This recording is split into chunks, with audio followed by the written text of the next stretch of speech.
자, 오늘은 이제 계속해서 야곱의 축복 그 다섯 번째 이사갈에 대한 이야기를 가지고 함께 은혜를 나누기 원합니다. 이사갈은 야곱과 레아에서 태어난 다섯 번째 아들이고 야곱의 12아들 중에서 아홉 번째 아들이 이사갈입니다.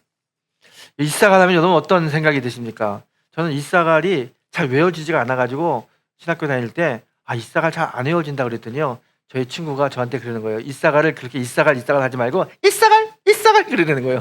그러면은 귀에 팍 들어와가지고 잘 외워진다고.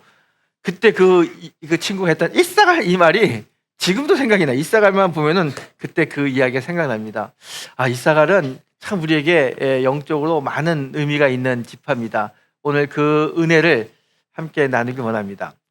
이사갈의 이야기를 하게 되면요, 특별히 이사갈의 탄생의 이야기는 마치 아침 드라마를 보는 듯한 이야기입니다.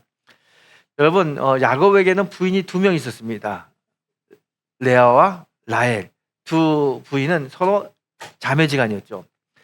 야곱은 라헬을 더 사랑했어요. 라헬도 야곱을 사랑했고요. 그런데 이 라헬은 아기가 없어요. 자식이 없습니다.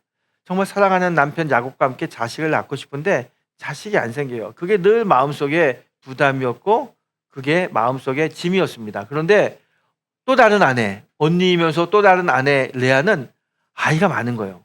아이를 잘 낳는데 낳을 때마다 또 아들을 낳아요. 옛날에는 아들이 굉장히 중요했는데 아들을 숭텅숭텅 잘 낳는 거예요.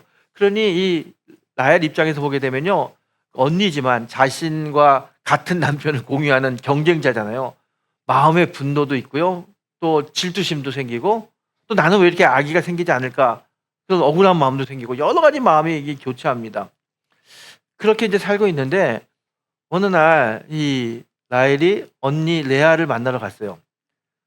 근데 레아의 큰아들 루벤이 밖에 나갔다가 뭘 하나 구해가지고 막 뛰어 들어옵니다. 어머니 내가 귀한 걸 구했어요. 그리고 어머니가 딱 갖고 왔는데 그게 뭐냐면 합판채. 이 합판채를 딱 보면서요, 이 라헬이 그 합판채를 갖고 싶어요. 그래서 창세기 30장에 보게 되면요, 그렇게 이야기합니다. 언니 그 합판채를 나에게 달라고 그래요. 그랬더니 언니 레아가 하는 이야기가, 야, 너는 내 남편도 빼앗아 가고 우리 아들이 구해온 이 합판채까지 나에게서 빼앗아 가려고 하는구나, 이렇게 이야기합니다. 성경 말씀을 제가 그대로 읽어드릴게요. 레아가 그에게 이르되 네가 내 남편을 빼앗은 것이 작은 일이냐? 그런데 네가 내 아들의 합판채도 뺏고자 하느냐 그래요. 절대로 줄 수 없다고 이야기합니다. 그랬더니 이 라헬이 그러면은 포기해야 되는데 포기하지 않아요. 그래서 계속 달라고 졸릅니다. 그러다가 라헬이 하나 제안을 합니다. 요즘 말로 하게 되면, 애들 말로 하면 딜을 하는 거예요. 딜을. 뭐라고 하냐면, 이 합판채를 나에게 주면, 지금 야곱은 자기를 더 사랑해가지고 밤마다 자기 침소에 와가지고 같이 잠을 자고 있는데, 언니 오늘 이 합판채를 주면 내가 야곱에게 이야기해서 야곱을 언니의 침대로 들어가게 해서 언니가 그와 함께 동침하도록 내가 하겠다, 그렇게 이야기를 하는 거예요. 이 레아 입장에서는요, 오랫동안 남편을 만나지 못했는데 이 합판채를 주면 야곱 남편이 자기의 침실로 들어온다고 하니까 그게 또 콕 하고 땡기는 거예요. 그래서 그렇게 하자고 거래가 이루어집니다. 합판채를 줍니다. 그리고 그날 야곱은 레아의 침실에 들어오게 되죠. 자, 그래서 여러분, 도대체 이 합판채가 뭐길래 도대체 이 라헬은 그렇게 합판채를 가지려고 했을까요? 합판채가 뭐길래 자기의 경쟁자인 또 다른 아내에게 자기 남편을 주면서까지 이 합판채를 가지려고 했을까요? 합판채는요, 뿌리를 먹는 식물인데요, 우리나라 인삼처럼 생겼어요. 이렇게 막 다리, 우리 사람 모양으로 꼬아 있는데, 이게 어떤 식물이냐면 고대 중동에서는 임신을 하는데 굉장히 효용이 있다고 알려진 식물이 합판채입니다. 그리고 남자들에게는 정력이 좋다고 소문난 이 식물이에요. 이 합판채를 딱 보는 순간 이 라헬은 그 합판채가 어떤 용도로 쓰이는 식물인지 알았습니다. 그리고 저걸 먹고 나도 임신을 해야겠다고 하는 생각이 있는 거예요. 그래서 어떻게 해서든지 임신하고 싶은 그 생각에 그 합판채를 달라고 이야기합니다.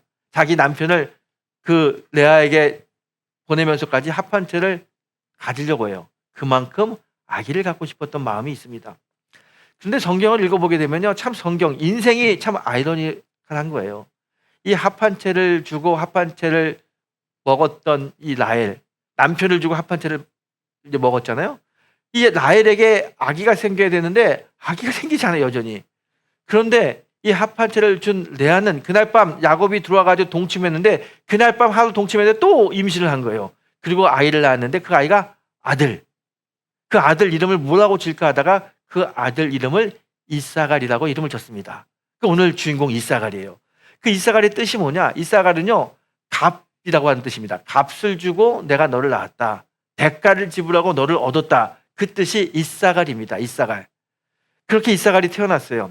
이사갈은요, 어릴 적부터 그 어머니로부터 이런 얘기를 듣습니다. 야, 너가 보통 애가 아니야. 내가 합한치를 주고 값을 주고 너를 내가 얻었어. 대가를 지불하고 너는 얻은 아들이야. 이런 이야기를 많이 해요. 어릴 적부터 그런 이야기를 들었을 뿐만 아니라 다른 형제들도 너는 대가를 지불하고 값을 주고 이 땅에 온 아들이야. 그런 얘기를 많이 해요. 그러다 보니까 이 이사갈의 마음에 어떤 마음이 있냐면 나는 대가를 지불하고 이 땅에 왔기 때문에 나는 그 대가에 합당한 삶을 살아야 된다. 힘들고 어려운 일을 하면서 그 보답을 해야 돼. 그런 생각이 어릴 때부터 있던 겁니다.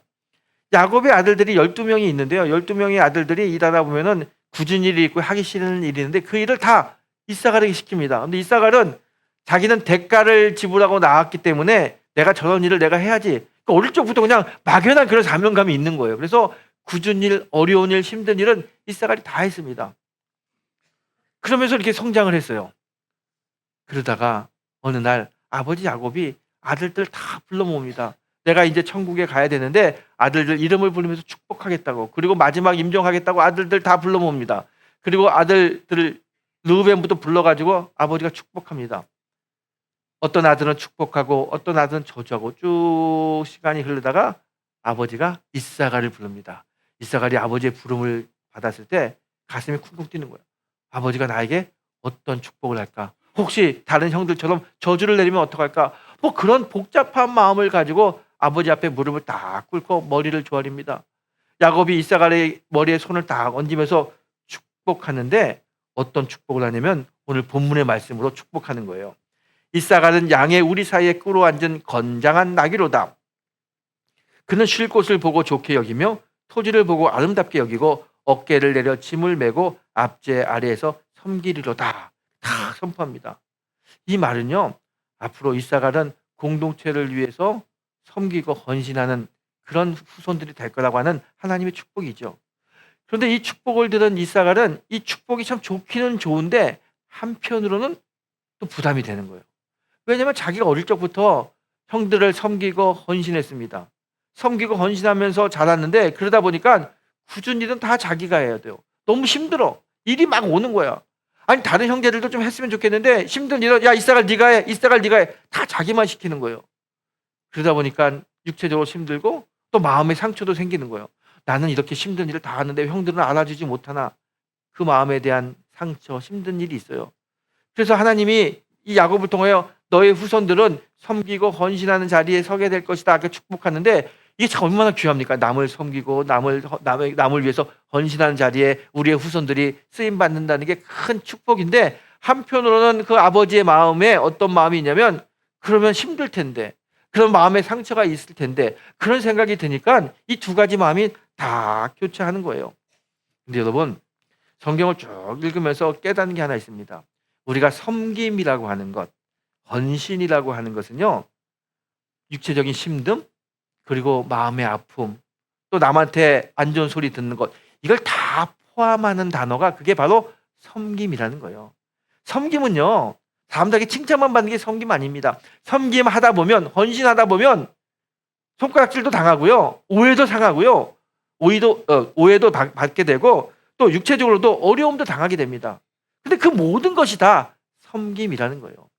하나님은 이 야곱의 입술을 통해 가지고 이사갈 지파에게 섬김의 은혜를 베푸시는데 그러면서 너의 후손들은 이런 은혜를 받게 될 것이다. 그리고 이런 일을 하게 될 것이다.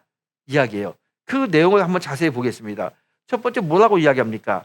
이사갈은 양의 우리 사이에 끌어앉은 건장한 나귀로다 그래요.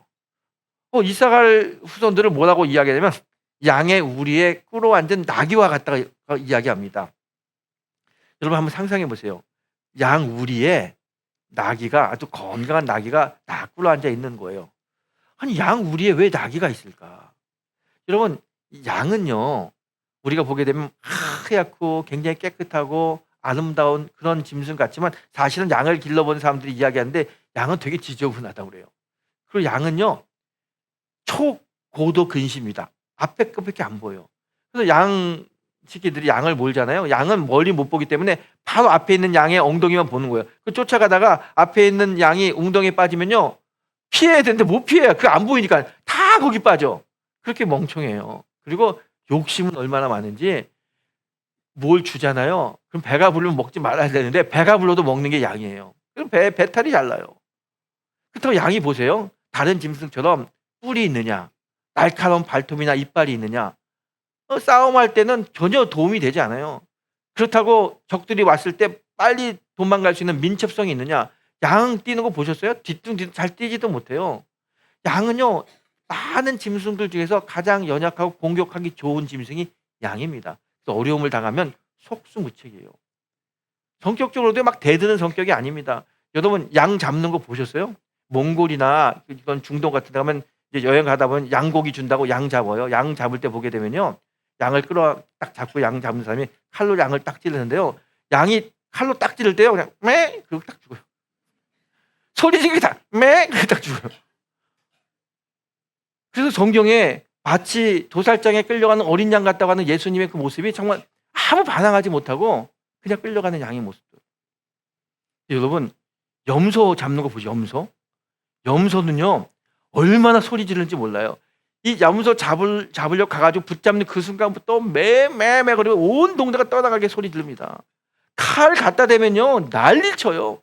염소 잡게 되면은요 저 건너 마을 사람들도 야 저기서 염소 잡는구나 알 정도로 다 소리 질러요. 그만큼 양과 염소는 달라요. 염소는 막 소리 지르지만 양은 어떻게 반항 못해요. 그런 정말 순진하면서도 힘없는 짐승이 양이에요. 양. 그래서 어려움을 닥치면 어려움을 극복할 수 있는 방법이 없어요. 그래서 이 어려움이 올 때 양 우리에 다른 악한 짐승들이 들어오게 되면 짐승과 맞서야 되고 양들을 피해 줘야 되는데 그거 할 수 있는 게 없는 거야. 그래서 옛날에는 거기다가 양치는 개를 집어넣어 봤는데 개는 너무 싸나우니까 양들이 불안해해요. 양들이 또 마음이 약해 가지고 개가 들어오면 불안해서 잠을 못 자. 그러니까 어울리지 않아요. 그런데 나귀는 다른 동물들과 굉장히 친하게 잘 지내요. 나귀를 집어넣으면 양들이 편안해요. 그래서 잠도 잘 자. 근데 양들이 어려움이 생기면 나귀가 일어나 가지고 어려움을 막아내고 양들을 다른 쪽으로 비키게 만드는 그런 역할을 잘해요. 그래서 양 우리 사이에 나귀를 집어넣는 겁니다. 오늘 하나님이 야곱을 통해서 이야기합니다. 이사가 너희들의 지파는 양 우리에 있는 나귀 같은 거다. 무슨 말이냐면 이스라엘 공동체가 힘들 때 나귀처럼 일어나 가지고 어려움을 막고 공동체의 어려움을 내가 해결하려고 애쓰고 사람들을 위해서 헌신하고 섬기는 그런 자리에 너희들의 후손이 서게 될 것이다. 그렇게 하나님의 은혜를 이야기하는 거예요. 이 말씀처럼 이사갈은요 이스라엘 공동체에게 없어서는 안 된 이 공동체가 힘들고 어려울 때 늘 섬기고 헌신하는 데 앞장섰던 그런 지파가 이사갈 지파입니다. 또 어떤 은혜를 주십니까? 그렇게 이야기합니다. 그는 쉴 곳을 보고 좋게 여기며. 이 이사갈 지파는 부지런해요. 부지런하다가 좀 쉬잖아요. 그 쉬는데 그 잠깐 그 쉼 속에 하나님이 참쉼, 평강을 주신다는 거예요. 여러분 마음의 평화, 평강은요 하나님이 주시는 겁니다. 평화로다 하늘 위에서 내려오네 그러잖아요.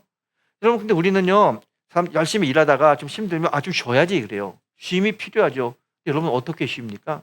사람들은요 쉴 때 젊은 사람들은요 금요일 불금이다 월화수목 열심히 일했으니까 금요일 날 좀 반짝반짝 거리는 데 가가지고 신나게 몸 흔들면서 땀 흘리면서 쉬어보자 그렇게 하는 사람도 있어요. 또 어떤 사람은요 삼겹살 구워가지고 소주 마시면서 얼큰하게 취해야 내가 참 쉼을 얻었구나 그렇게 생각하는 사람도 있습니다. 근데 여러분 땀 흘리게 흔들든지 소주 마시든지 정말 참 쉼이 오는가요? 여러분은 안 마셔봤으니까 잘 모르죠. 쉼이 오지 않습니다. 정말 참 쉼은 하나님이 그 순간에 쉼을 주셔야 참 쉼이 오는 거예요.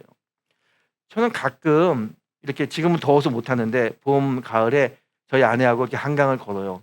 한강을 걸으면은요 연세 드신 노인 두 분이 남편과 아내, 할머니, 할아버지가 손을 꼭 붙잡고 한강을 보면서 걷는 모습 보게 되면요. 제 마음에 굉장히 편안한 마음이 오더라고요. 참 너무 아름다워 보여. 그때 그런 생각해 봅니다. 참 쉼이라는 게, 평강이라는 게 저런 게 아닌가. 부부가 손을 잡고 한강을 보는 것, 밤하늘을 함께 보는 것, 그게 정말 쉼이고 평강 아니겠습니까?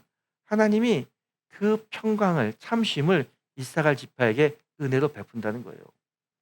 가끔 저는 한강 걷다가 그 노인들이 손잡고 걷는 모습 보게 되면 너무 좋아가지고 제가 아내한테 이렇게 얘기해요. 여보, 우리도 손잡고 걷자.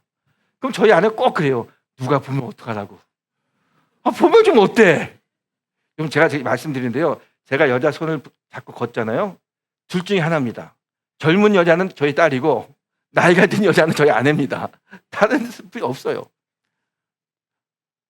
부부가 손을 잡고 걷는다는 것은 너무나 좋잖아요. 그때 참 쉼과 평강이 오죠. 하나님이 이사갈 지파에게 그런 은혜를 주시는 거예요. 뿐만 아니라 토지를 보고 아름답게 여기는 은혜를 준다는 거예요. 이사갈 지파가 나중에 가나안 정복한 다음에 땅을 기업으로 받는데 어떤 땅을 받냐면 완전히 내륙을 땅으로 받습니다. 우리나라의 충청북도 같은 곳이에요. 바다가 없어요. 완전 내륙이기 때문에 이 사람들은 고기 잡을 수도 없기 때문에 농사를 지어서 먹고 살아야 됩니다. 그런데 그들이 받은 땅은 황무지예요. 농사를 지어서 먹고 살아야 되는데 돌짝밭이에요. 황무지야. 어떻게 농사를 지어요? 세상의 눈으로 보게 되면 정말 살 수 없는 땅입니다. 그런데 그들은 뭐라고 고백하냐면 이 땅은 참 아름다운 땅입니다. 그래요. 아름다운 땅이라고 고백해요. 황무지가, 돌짝밭이 어떻게 아름다운 땅이에요? 그들이 고백합니다. 하나님이 주신 땅이기 때문에 이 땅은 아름다운 땅입니다. 하나님의 이사갈 지파에게 은혜를 주시는데 어떤 은혜를 주시냐면 순종과 함께 아멘할 수 있는, 하나님이 주신 것에 대해서 아멘할 수 있는 마음도 주셨어요. 그래서 그들은 그 황무지 땅을 기업으로 받고도 하나님이 주신 땅이니까 아름다운 땅입니다. 이렇게 고백할 수 있는 겁니다. 이렇게 이사갈 지파는 하나님으로부터 공동체를 섬기고 공동체를 위해서 헌신하고 공동체의 어려움을 일어나 가지고 몸으로 막아야 되는 그런 중보자, 섬김의 모습, 헌신의 자로 축복을 받았어요. 이사갈 지파를 대표하는, 상징하는 보석이 있는데 그게 보석이 황옥이라고 하는 보석입니다. 여러분 옛날 구약 시대 보게 되면요, 제사장이 제사장 가운을 입는데 그 옷을 에봇이라고 합니다. 에봇에는 이렇게 우리 그 후드처럼 흉패라고 하는 게 있어요. 흉패에 이스라엘 12지파를 상징하는 보석을 박아둡니다. 모든 지파마다 자기들을 상징하는 보석이 있는데 이사갈 지파의 보석이 뭐라고요? 황옥. 황옥이 뭘까? 황옥 잘 모르는데 영어로 이 황옥을 토파즈라고 이야기합니다. 토파즈 보석 들어보셨죠? 이 황옥은 글자 그대로 노란색 같은데 노란색은 아니고 갈색을 띠는 보석입니다. 이 보석의 특징이 있어요. 이 보석은 낮에 보게 되면요, 별볼이 그냥 평범한 돌이에요. 빛을 발하지 않아요. 그런데 안개가 자욱하게 낀 안개 속이라든가 아니면 캄캄한 밤에 이 보석을 꺼내면 환하게 빛을 비칩니다. 이게 토파즈의 특징이에요. 어두운 곳에서 빛을 비치는 보석, 토파즈, 황옥. 이사갈을 상징하는 보석의 모양이죠. 이사갈 지파는요, 평소에는 잘 몰라요. 그렇지만 이스라엘 공동체가 어렵고 힘들 때 분연이 일어나서 어려움을 막아내고 헌신하고 섬겼던 이 지파가 바로 이사갈 지파. 토파즈처럼, 황옥처럼 어두운 가운데서 빛을 발한 지파가 바로 이 이사갈 지파입니다. 하나님이 그런 은혜를 주시고요, 그런 사명을 감당하는 이사갈 지파에게 하나님이 참 복을 주셔요. 여러분, 제가 이 이사갈 지파를 가만히 이제 묵상하면서 깨닫는 게 하나 있습니다. 하나님은 복의 근원이고 하나님 복을 주시는데 어떤 자에게 복을 주시느냐? 하나님은요, 겸손하게 공동체를 섬기고 헌신하는 자에게 하나님은 복을 주셔요. 하나님이 복 주는 사람을 가만히 보게 되면요, 겸손한 자에게 주십니다. 그리고 섬기고 헌신하는 자에게 반드시 복을 주시는 분이 우리 하나님이에요. 그래서 저는 하나님의 복은 겸손하게 이웃을 섬기고 성도를 섬기는 자에게 주시는 것이 하나님의 복이다라고 이야기하고 싶습니다. 하나님은 섬기고 헌신하는 자에게 복을 주시는 분이라는 거예요. 여러분, 이사갈 지파, 하나님이 은혜를 주셨는데 이사갈 지파가 어떤 축복을 받습니까? 여러분, 여러분 하나님께 기도할 때 마음의 소원이 있잖아요. 이런 축복을 받았으면 좋겠다. 나와 우리 가정, 우리 후손들은 이런 축복을 받았으면 좋겠다라고 제가 물어본다면 많은 분들이 이런 이야기를 할 겁니다. 경제적으로 좀 물질적으로 풍성한 그런 복을 받고 싶습니다. 그런 사람이 있어요. 또 다른 사람들은 우리의 자녀들이, 우리 후손들이 잘 됐으면 좋겠습니다. 자녀의 축복을 받았으면 좋겠습니다. 그게 우리들의 마음에, 아마 대다수의 마음에 공통적인 소원이고 기도의 제목일 겁니다. 오늘 그 마음의 소원, 내가 물질적으로 축복을 받고 싶다, 우리의 자녀들이 잘 됐으면 좋겠다라는 마음의 소원을 가지고 계신 분들은 이사갈 지파를 유심히 보십시오. 이사갈 지파가요, 그렇게 헌신하고 섬기고 겸손하게 어려운 일이 있을 때마다 이스라엘을 위해서 일어섰는데 하나님이 그들을 어떻게 축복하느냐? 아까 제가 말씀드렸죠. 이스라엘이 받은, 이사갈 지파가 받은 그 땅, 이 길보아 산과 갈릴리 산지에 있는 내륙 지방입니다. 황물이었어요. 그곳에 농사를 지면, 세상의 눈으로 보게 되면 농사가 잘 안 되는 땅입니다. 그런데 나중에 신학자들이 이 땅을 뭐라고 이야기하냐면 이스라엘의 빵 바구니라고 이야기합니다. 바구니, 빵 바구니에 빵이 가득 차 있잖아요. 그것처럼 이사갈 지파가 농사를 짓는데 농사 지을 때마다 풍년이야. 너무너무 농사가 잘 되는 거예요. 사람의 생각으로는 도저히 농사가 안 될 것 같은데 농사가 잘 돼요. 이거 어떻게 이런 일이 벌어집니까? 하나님이 축복하신 거죠. 하나님이 은혜를 주실 뿐만 아니라 섬기고 헌신하는 이사갈 지파에게 이런 축복을 주셨어요. 이사갈의 땅은 이스라엘의 빵 바구니라고 하는 놀라운 물질의 축복도 하나님 주십니다. 뿐만 아니라 하나님이 이사갈 지파 자녀를 축복하시는데 어떻게 축복하시냐면요, 역대상 12장 32절의 말씀 제가 읽어드릴게요. 이사갈 자손 중에서 시세를 알고 이스라엘이 마땅히 행할 것을 아는 우두머리가 200명이니 그들은 그 모든 형제를 통솔하는 자이며. 이사갈 지파 중에서 시세, 지금의 지형, 그다음 환경을 다 아는 지도자가 나왔는데 몇 명이 나왔냐고요? 200명이 나왔어요. 이 200명이 이스라엘 전 지역을 통솔하는 지도자니 이렇게 이야기합니다. 이스라엘 12지파 중에서 어려울 때마다 지도자가 나오는데 가장 지도자를 많이 배출한 지파가 어느 지파냐? 이사갈 지파라는 거예요. 오늘 성경이 이야기하잖아요. 200명이나 되는 지도자들이 이사갈 지파로부터 이스라엘의 지도자로 세워집니다. 어떻게 이런 일이 가능합니까? 하나님이 그들의 자손을 축복했기 때문에 그래요. 여러분 보세요. 하나님이 왜 이사갈 지파의 후손들을 이렇게 지도자로 세우십니까? 이사갈 지파는 섬기고 헌신하고 어려울 때마다 앞장서서 빛을 발하는 그런 지파였기 때문에 하나님이 그 이스라엘 지파, 이사갈 지파에게 이런 은혜를 주시는 거예요. 여러분, 우리도 다 그런 기도의 제목이 있잖아요. 마음의 소원이 있잖아요. 물질적으로 좀 풍성했으면 좋겠다. 우리의 자녀들이 잘 됐으면 좋겠다. 그러면요, 이사갈 지파처럼 섬기고 헌신하는 자리에 앞장서는 성도가 되길 바랍니다. 그러면 하나님이 은혜를 주시고 하나님이 여러분의 기도의 제목에 응답하여 주실 줄 믿습니다. 제가 지난 화요일 날 양평동 장로교회를 갔어요. 거기서 영등포 지역 교회들이 모여가지고 광복절 기념 예배를 했습니다. 제가 순서를 맡아가지고 거기 갔는데 뭐 국회의원, 뭐 구청장 많은 분들이 와가지고 예배를 드렸어요. 7시에 예배를 드리고요. 8시에 끝났습니다. 예배가 다 끝난 다음에 이제 그 교회에서 광고하기를 식사를 준비했으니 식당에 내려가서 식사를 하고 가세요. 그래요. 그래서 아침이 이제 8시가 됐으니까 내려가서 뭐 국밥이라도 하나 먹고 가야겠다. 뭐 국밥이나 설렁탕이나 그런 거 준비했겠지. 그리고 내려갔는데요. 제가 깜짝 놀랐어요. 한식으로 쫙 차렸는데 웬만한 한식 뷔페보다 더 잘 차린 거예요. 저는 뷔페 부른 줄 알았어요. 그래서 그 목사님에게 아니 이거 업체 불렀습니까? 그랬더니 그 목사님이 하는 얘기가 아니요. 이거 다 우리 교인들이 한 겁니다. 그러는 거예요. 그리고 밥을 먹는데요. 그 맛도 그렇고 내용도 그렇고 너무너무 훌륭한 거예요. 이제 목사님이 여성교회 후관산 불러가지고 우리한테 인사시킵니다. 아침부터 수고했다고. 제가 이제 감사하다고 인사를 하는데 이런 생각해 보세요. 8시에 아침을 먹으려면 그 많은 음식을, 그 많은 종류의 음식을 하려면 도대체 몇 시에 나와서 했을까?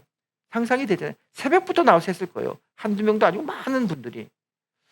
제가 목사님에게 목사님 정말 이게 다 교인들이 와서 한 거예요? 뭐 사람 사지 않았어요? 절대 우리는 한 명도 안 사고 다 우리 성도들이 했습니다. 어떻게 이게 가능해요?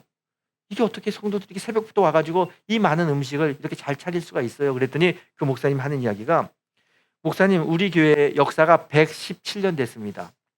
언더우드가 세운 교회입니다. 이 영등포 지역에 언더우드가 세운 교회가 두 교회가 있는데, 양평동 교회하고 영등포 시장역 앞에 있는 영등포 교회, 두 교회가 언더우드가 세운 교회예요. 그런데 옛날에는 이 영등포 시장 쪽은 굉장히 사람들이 안 살았대요.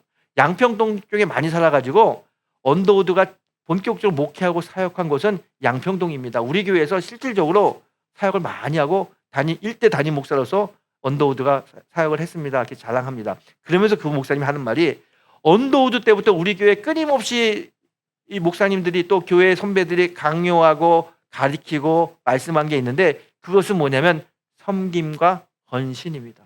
우리는 교회가 만들어질 때부터 섬김과 헌신을 신앙의 기본으로 배우고 왔습니다. 그래서 우리 교회는 섬기고 헌신하는 일에 늘 기쁘게 앞장서고 있습니다. 그렇게 자랑을 하더라고요. 제가 그 얘기를 들으면서 한편으로는 참 귀하기도 하고 한편으로는 부럽기도 하지만, 또 한편으로는 아니지, 부러울 게 아니지. 양평동 교회만 자랑할 게 있나, 헌신은? 우리도 자랑할 게 많아요. 여러분 주일날 예배 드리지만요, 사실은 우리 성도님 중에 주중에 나와가지고요, 교회 구석구석 보면서 교회 필요한 게 없나 이렇게 알뜰살뜰 살피는 분 많습니다. 또 우리 식당에서 또 교사로 성가대로 헌신하는 분 많습니다. 우리가 지난 여름에 여름 성경학교 했는데 아이들이 너무너무 좋아했어요. 여름 성경학교 하는데 이 여름 성경학교가 잘 되려면요, 교사들이 헌신해 주셔야 되거든요. 이 땡볕에 이 더운 여름에 얼마나 교사들이 헌신했는지 몰라요. 그 헌신하는 모습이 참 아름다워요. 그 헌신하고요. 교사만 헌신하나요? 그 아이들, 교사들 열심히 복음 배우고 가르치라고 우리 여성교에서 와가지고요, 밥하는데 보통 열심히 밥하는 게 아니에요. 우리 여기 이창우 장로님도 와가지고 열심히 밥했는데 아침, 점심, 저녁 그것만 합니까? 간식도 하고요.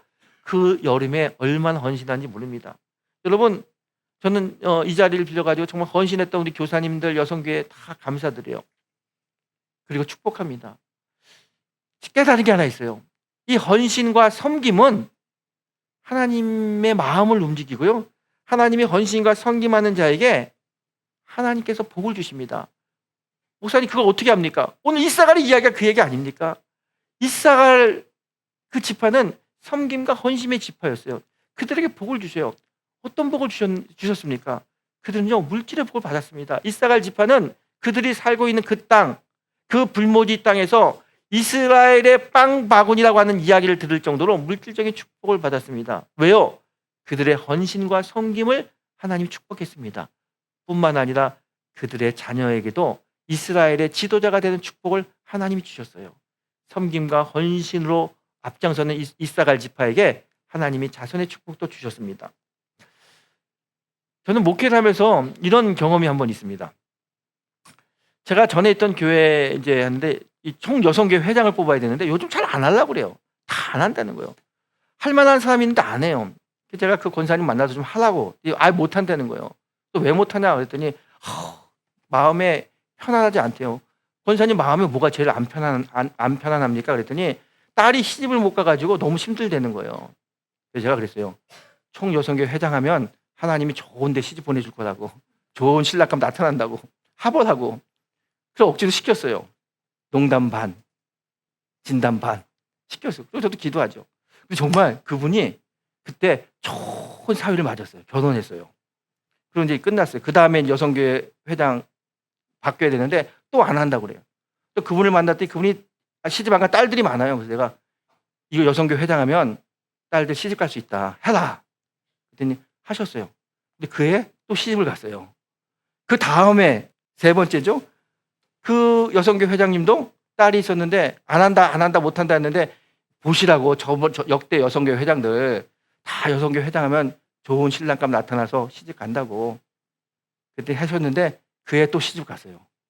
제가 목회하면서 저 스스로 제가 가지고 있는 저의 하나의 그 기쁨이고 저만이 가지고 할 수 있는 이야기예요. 제가 이 영등포 중학교 왔잖아요. 왔는데 여기도 여성교회 회장 뽑아야 돼. 잘 안 한다고 그러잖아요, 다. 근데 우리 이영순 권사님 안 한다고 그러는데 가만히 있고 이영순 권사님 딸이 있어. 이영순 권사님 하시면 다 시집 갑니다. 시집 갔잖아요. 예. 저는 제가 가지고 있는 전통입니다. 이걸 이어야 되는데 이번에 회장님 딱 봤더니 이 회장님은 남자만 있네. 아들만 있어. 이 전통이 지켜져야 되는데 아쉬워요. 여러분 다음에 또 회장 뽑아야 되잖아요. 딸 가진 부모님들 헌신하세요. 섬겨오세요. 정말 좋은 사익감 나타나고요. 좋은 데 시집 갈 수 있습니다. 저는 이거는 그냥 제 농담처럼 하는 이야기가 아니라 저는 근거가 있어요. 왜? 이사갈 지파를 보세요. 헌신하고 섬겼더니 하나님이 자녀의 복을 주시고 하나님이 물질의 복을 주시잖아요. 성경이 이 이야기입니다. 여러분 섬김이 뭡니까? 섬김은 축복받는 길입니다. 헌신은 하나님을 만나는 은혜의 통로입니다. 이 축복과 이 은혜의 통로 왜 외면하십니까? 와야지요. 가야죠. 그래서 하나님이 예비하신 많은 은혜와 복을 받는 그런 성도가 되기를 주님의 이름으로 부탁을 드립니다. 이렇게 보게 되면요. 어느 순간부터가 여기 권사님들 많은데 참 옛날에 열심을 내셨는데 이제 한 발 뒤로 물러나신 분도 있어요. 섬김과 헌신, 믿음이 한 발 물러난 분도 있어요. 여러분 다시 헌신의 자리, 섬김의 자리로 나오셔야 돼요. 목사님 섬긴다는 거, 헌신하는 거 힘들어요. 이제 나이도 먹고 힘들어서 이제 너무 그런 육체적인 일 힘들어요. 그런 분도 계셔요. 또 어떤 분은 섬기다 보니까 사람들에게 오해받아가지고 마음에 상처 입은 분도 있어요. 그래서 섬김의 자리에 가기 어렵다는 분도 계십니다. 여러분 제가 서두에 말씀드렸죠. 섬김은 육체적인 힘듦과 마음의 불편함, 오해, 사람들의 손가락질 이게 다 포함된 단어가 그게 섬김이에요. 그게 헌신입니다. 섬긴다는 게 늘 사람들에게 칭찬받고 박수받고 아유 귀해요. 이게 섬김이 아니에요.